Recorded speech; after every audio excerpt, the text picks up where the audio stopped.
Hi అండి. డెంటల్‌లో మనకు చాలా అపోహలు ఉన్నాయి. అపోహల గురించి క్లారిఫికేషన్ చాలామంది అడుగుతున్నారు.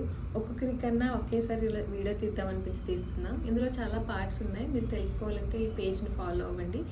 This is doctor Swathi Kasagani, expert dentist, Johnson dental XC Rajahmundry. బాగా రిపీటెడ్‌గా వినేది జ్ఞానదంతం తీస్తే జ్ఞానం పోతుంది. జ్ఞానదంతం తీయించుకోవచ్చా? ఇది సేఫా కాదా? ఇది చాలామందికి డౌట్ ఉంది. జ్ఞానదంతం తీస్తే జ్ఞానం పోతుందనేది అపోహండి. అది నిజం కాదు. అసలు దానికి ఆ పేరు ఎందుకు వచ్చిందంటే అది బై ఏజ్ ఆఫ్ 18 వస్తుంది. ఎందుకంటే మనకు కొంచెం ప్యూబర్టీ వచ్చాక మనం ఆలోచించగలుగుతాం ఆ ఏజ్కి అన్నప్పుడు ఆ టైంలో ఆ పన్ను వస్తుంది కాబట్టి దానికి విజ్డమ్ టూత్ అని పేరు వచ్చింది.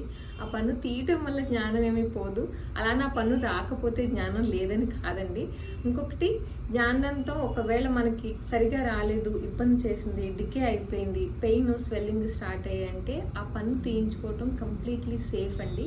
ఒకసారి ప్రాబ్లం స్టార్ట్ అయిన తర్వాత టూత్ ఉంచుకోవటం వల్ల పక్క టూత్ డ్యామేజ్ అవుతుంది తప్ప there is no use. So ఆ పన్ను తీయించుకోవడంలో ఇబ్బంది ఏమీ ఉండదు. ఆ పన్ను తీస్తే కన్నుకు దెబ్బ తగులుతుంది అనే క్వశ్చన్ కూడా ఉంది. విజ్డమ్ టూత్ ఇప్పుడు చాలా టెక్నిక్స్ వచ్చేసాయండి. విజ్డమ్ టూత్ తీయడం వల్ల కన్నుకి ఎఫెక్ట్ ఏమీ ఉండదు. మీరు కంప్లీట్గా సేఫ్గా తీయించుకోవచ్చు. దీని గురించి ఏమైనా డౌట్స్ ఏమైనా ఉన్నా నాకు పిన్ చేయండి. నేను మీకు మెసేజ్ చేస్తాను. Thank you.